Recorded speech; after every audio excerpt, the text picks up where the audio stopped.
இது மகிமை நேரம். கர்த்தராகிய இயேசு கிறிஸ்துவின் நாமத்தினாலே இந்த மகிமை நேரம் நிகழ்ச்சி மூலமாக உங்களை சந்திக்கிறதிலே மிகுந்த மகிழ்ச்சி அடைகிறேன். மகிமை நேரம் மகிமை டிவி நேயர்கள் அனைவருக்கும் என் அன்பான காலை வணக்கத்தை தெரிவித்துக் கொள்கிறேன். நாம் தொடர்ச்சியாக குணசாலியான ஸ்திரீயை பற்றி தியானிக்கிறோம். இந்த நாளிலும் அதை நீதிமொழிகள் 31வது அதிகாரம் 12வது வசனத்தை நாம் வாசித்து தியானிக்கலாம். நீதிமொழிகள் 31வது அதிகாரம் 12வது வசனம். அவள் உயிரோடு இருக்கிற நாளெல்லாம் அவனுக்கு தீமையை அல்ல நன்மையையே செய்கிறாள். அப்படியானால் இன்றைக்கு இந்த குணசாலியான ஸ்திரீயுடைய குணத்தை பற்றி நாம் பார்க்கும் பொழுது அவள் நன்மையையே செய்கிறவள் என்று பார்க்க முடிகிறது. நன்மையையே செய்கிறவள். அவள் உயிரோடு இருக்கிற நாளெல்லாம் தன் கணவனுக்கு நன்மையையே செய்கிறாள், தீமை செய்கிறவள் அல்ல என்று சொல்லி இந்த வார்த்தை நமக்கு கற்றுக் கொடுக்கிறது. நாம் குணசாலிகள் என்பதை அறிந்தோம். கர்த்தராகிய இயேசு கிறிஸ்து நமக்குள்ளே ஞானமாய் அவர் பிரவேசித்திருக்கிறதுனாலே நாம் குணசாலிகள் என்று அறிந்தோம். அந்த ஞானம், கர்த்தருக்கு பயப்படுதலே ஞானத்தின் ஆரம்பம் என்று சொல்லப்பட்டிருக்கிறது. அப்படியானால் ஒவ்வொரு குணசாலியான ஸ்திரீயும் ஞானம் உள்ளவள், அவள் கர்த்தருக்கு பயப்படுகிறவள். இன்றைக்கு அந்த குணசாலியான ஸ்திரீ நன்மையையே செய்கிறவள் என்று சொல்லி நாம் பார்க்கலாம்.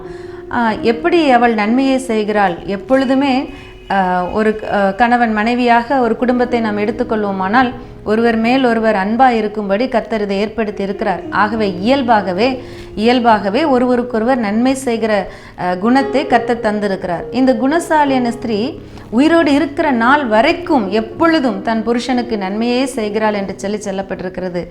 ஆனால் சில நேரத்திலே நாம் நன்மை செய்கிறோம் என்று எண்ணி தவறான ஆலோசனைகளினாலோ தவறான செய்கைகளினாலோ தீமையை வருவித்துக் கொள்கிற காரியம் வேதத்தில் அதற்கு எடுத்துக்காட்டுகள் கொடுக்கப்பட்டிருக்கிறது. நம்ம எல்லாரும் அறிந்திருக்கிறபடி ஆகாப் என்கிற ராஜா, ஏசபெல் என்ற ராணி, இவர்களை குறித்ததான ஒரு சம்பவம் 1 ராஜாக்களின் புஸ்தகம் 21வது அதிகாரத்தில் எழுதப்பட்டிருக்கிறது. ஒரு சாதாரண நாபோத் என்பவனுடைய திராட்சை தோட்டத்தை எடுத்துக்கொள்வதற்காக அந்த ஆகாப் ராஜா ஆசைப்பட்டு அதற்கு அவளுடைய மனைவி ஒரு துர் ஆலோசனையை கொடுத்தது நிமித்தமாக, ஒருவேளை அவன் தன்னுடைய கணவன் ஆசைப்படுகிறானே, தன் கணவனுக்கு விருப்பமான ஒரு காரியமாக இருக்கிறதே, அந்த திராட்சை தோட்டம் அவனுக்கு விருப்பமாயிற்றே என்று சொல்லி அந்த ஆசையை நிறைவேற்றும் விதமாக கூட இந்த மனைவி தன்னுடைய கணவனுக்கு நன்மை செய்கிற விதத்தில் கூட இந்த காரியத்தை செய்திருக்கலாம்.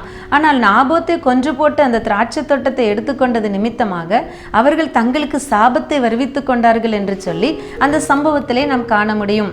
அங்கே அவர்கள் பயங்கரமான ஒரு மோசமான விளைவை சந்தித்தார்கள் என்று சொல்லி வேதம் நமக்கு கற்றுக் கொடுக்கிறது. அப்படியானால் ஒரு வேண்டாத ஒரு தவறான ஆசைக்கு தன் கணவனுக்கு துணை நின்ற அதற்கு தான் நன்மைதான் செய்கிறோம், தன் கணவனுடைய விருப்பத்தை தான் நிறைவேற்றுகிறோம் என்று சொல்லி ஒரு தவறான காரியத்திற்கு ஆலோசனை கொடுத்தது நிமித்தமாக அங்கே நாம் அழிவையும் கொடுமையான முடிவையும் தான் பார்க்க முடிகிறது. அதுபோலதான் ஒருவேளை தன் கணவர் எதெல்லாம் விரும்புகிறார், எப்படியா இருந்தாலும் சரி, அது ஒருவேளை தவறான காரியமா இருந்தாலும் என் கணவர் விரும்பிவிட்டார், என் கணவர் அதுக்கு விருப்பப்படுகிறார் என்று சொல்லி தவறான ஆலோசனைக்குள்ளாக நாம் கடந்து செல்வோமானால் அது அழிவை கொண்டு வரும் என்று சொல்லி இந்த சம்பவம் நமக்கு காட்டுகிறது. ஒரு குணசாலியான ஸ்திரீ இப்படி செய்திருக்க அந்த ஏசபெலை குறித்து சொல்லுகிறது. அவள் கர்த்தருக்கு விரோதமானவள், அதன் நிமித்தமாக அவள் நன்மை செய்ய வேண்டும் என்கிற எண்ணமே அது ஒரு தவறான காரியத்திலே கொண்டு போய் விடுகிறது. ஆனால் ஒரு குணசாலியான ஸ்திரீயாக இருக்குமானால், கர்த்தருக்கு பயப்படுகிற ஸ்திரீயாக ஒரு ஸ்திரீ இருப்பாளானால் அவள் செய்கிற காரியம் அவளுக்கு நன்மையையே கொண்டு வருகிறது.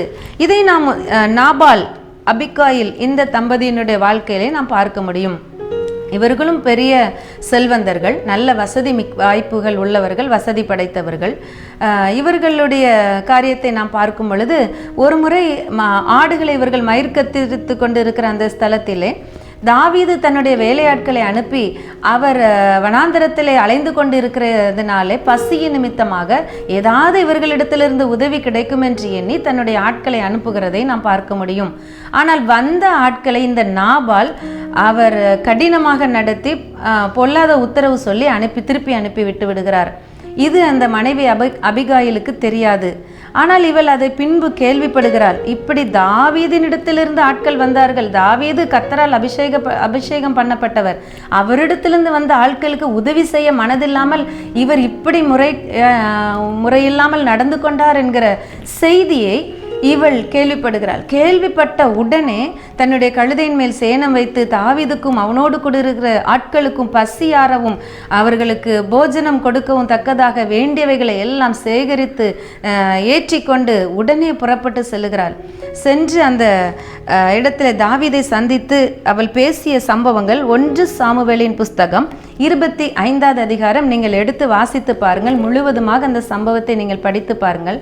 அவள் போய் தன்னுடைய கணவனுக்காக அவருடைய தவறுக்காக மன்னிப்பு கேட்டு, ஒருவேளை தாவீதோடைய ஆத்திரம் கோபம் தன்னுடைய குடும்பத்தின் மேல் வந்து விடாதபடி தன் புருஷன் அவள் சொல்லுகிறாள் அவன் பைத்தியம் போல பேசிவிட்டான் என்று சொல்லி அவனுக்காக மன்னிப்பு கேட்டு தன்னுடைய சமாதானத்தை வெளிப்படுத்தி அந்த இடத்துல தாவீதுடைய கோபத்தை ஆற்றுகிறாள்.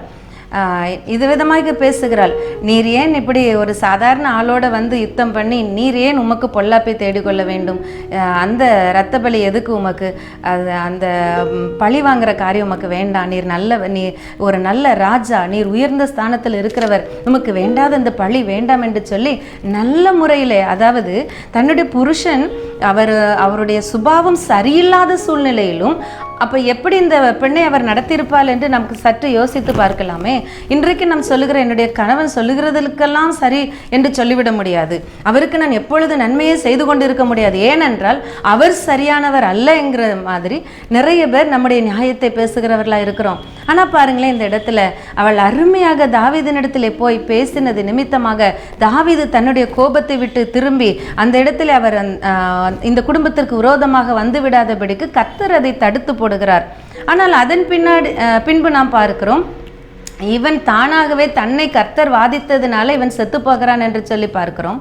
ஆகவே இன்றைக்கு நாம் கர்த்தருடைய வார்த்தை நமக்கு கொடுக்கிற ஒரு காரியம் என்னவென்று சொன்னால், சூழ்நிலை அல்லது நமது குடும்பத்திலே நம்முடைய கணவர் நம்முடைய வீட்டுக்குள்ள உள்ள சூழ்நிலை சரியாக இல்லை என்றாலும் அதற்காக நாம் பழி வாங்கும்படி, தாவீது வருகிறாரா யுத்தத்திற்கு, இந்த ஆள் சரியான ஆள் மாட்டிக்கொள்ளட்டும், இந்த ஆளுக்கு இது இப்படிதான் புத்தி வரணும் அப்படின்னு சொல்லி அவள் இருக்கவில்லை. அவள் தன்னுடைய கணவனுக்கு நன்மை செய்கிறதிலே உறுதியாக இருந்தாள் என்று சொல்லி நாம் பார்க்க முடிகிறது. என்ன இருந்தாலும் என் கணவர் அல்லவா என்று சொல்லி இவருக்காக பரிந்து பேசுகிறவளாக இந்த இடத்தில் அவள் ஞானமாக செயல்பட்டதை, ஒரு குணசாலியாக செயல்பட்டதை நாம் பார்க்க முடிகிறது. நல்ல இன்னும் நம்மளை போல ஒருவேளை இந்த சாதாரணமான மற்ற பெண்கள்னா எப்படி சொல்லியிருப்பாங்க அப்படின்னா, இதுதான் சந்தர்ப்பம், இந்த கிறுக்கனோடு இருந்து குடும்பம் நடத்துறதை பார்க்கலாம், ஏதோ ஒரு முடிவு வந்தால் சரிங்கிற மாதிரி இன்னைக்கு நினைக்கிற பெண்கள் எத்தனை பேர் இருக்கிறாங்க. ஆனால் கர்த்தருடைய வேதம் நமக்கு அதை கற்றுக் கொடுக்கல. நீ எந்த இடத்துல இருக்கிறியோ, நீ எந்த குடும்பத்தில் கணவன் மனைவியாக இணைக்கப்பட்டு இருக்கிறியோ அந்த இடத்துல உன் கணவனுக்கு நன்மையையே செய்ய வேண்டும் என்று சொல்லி கர்த்தருடைய வேதம் அழகாக சொல்லி கொடுக்கிறது. ஒருவேளை அவர்களிடத்துல குறைவுகளே இருந்தாலும், பைத்தியம் போலவே நடந்து கொண்டாலும் நாம் எத்தனையாய் நன்மையை செய்ய வேண்டும் என்று சொல்லி அதற்கு பின்பு அதற்கு மேலுள்ள காரியங்கள் இட்ஸ் அப் டு காட். அதற்கு மேல் உள்ளதை கர்த்தர் பார்த்து கொள்ளுகிறார். நாம் செய்ய வேண்டியது அவள் செய்தது போல நன்மையையே செய்யும் பொழுது பின்பதாக அவளுடைய வாழ்க்கையிலே மிகப்பெரிய விடுதலை, மிகப்பெரிய சமாதானம், மிகப்பெரிய சந்தோஷம், யாருமே எதிர்பார்க்காத அளவுக்கு மிகப்பெரிய மேன்மையை அவள் பெற்றுக்கொண்டதை நாம் பார்க்க முடிகிறது. ஆகவே எனக்கு அன்பான சகோதரிகளே, சரியா மாட்டிக்கிட்டேன், நான் ஏதோ ஒரு குடும்பத்தில் வந்து சிக்கிக்கிட்டேன்னு சொல்லி எங்கள் அம்மா அப்பா என்னை கொண்டு இப்படி தள்ளிட்டாங்களேன்னு சொல்லி நினைக்கிறீங்களோ, வருத்தத்தோட வேதனையோட நாம் துன்பத்தை தான் அனுபவிச்சுட்டு இருக்கேன்னு நினைச்சிட்டு இருக்கிறீங்களோ, நீங்க குணசாலியா இருப்பீங்கன்னா உங்களுக்குள்ளே கர்த்தராகிய இயேசு கிறிஸ்து இருப்பார். ஆனால் நீங்க நன்மையையே செய்யுங்க. கர்த்தர் அந்த காரியத்திலே உங்களை ஆச்சரியமாய் அற்புதமாய் விடுதலையாக்கி உங்களை மேன்மைப்படுத்துகிறதை காண முடியும். நாம் ஜெபிக்கலாம். அன்பின் பரலோக தகப்பனே, இந்த அருமையான நேரத்திற்காக உம்மை நன்றியோடு துதிக்கிறோம், ஸ்தோத்தரிக்கிறோம். அப்பா ஆண்டவரே, ஒரு குணசாலியான ஸ்திரீ அவள் தன் கணவனுக்கு நன்மையையே செய்கிறாள் என்று சொல்லி நீர் எங்களுக்கு கற்றுத்தந்த அந்த வேத ரகசியங்களுக்காக நன்றி செலுத்துகிறோம். அப்பா, ஒருவேளை தாங்க முடியாத உபத்திரவங்கள், சந்தோஷத்தையே பார்க்காத நாட்களில் இருக்கிற ஆண்டவரே சகோதரிகள் இதை பார்த்து கொண்டு இருப்பார்கள். ஆனால் இவர்கள் ஆண்டவரை உமக்குள், நீர் இவர்களுக்குள் இருக்கிறதுனாலே நன்மையை வெளிப்படுத்தும்படியாக இவர்களை இன்னும் பலப்படுத்தும் என்று ஜெபிக்கிறேன். அப்பா ஆண்டவரே, நீர் ஆண்டவரே ஒரு விடுதலையும் ஒரு மேன்மை இவர்களுக்கு வைத்திருக்கிறீர் என்று சொல்லி அது இவங்க நினைக்கிற மாதிரி இருக்காது. அது இவர்கள் நினைக்காத விதத்திலே, எதிர்பாராத விதத்திலே ஆண்டவரே ஏற்ற நேரத்திலே நீர் மேன்மைப்படுத்துவீர் என்பதை நீர் இவர்களோடு கூட பேசுகிறதற்காக நன்றி செலுத்துகிறேன். எல்லா துதியும் கனமும் மகிமையும் உமக்கு எடுக்கிறேன். இயேசுவின் நாமத்தில் ஜெபிக்கிறோம் நல்ல பிதாவே, ஆமென்.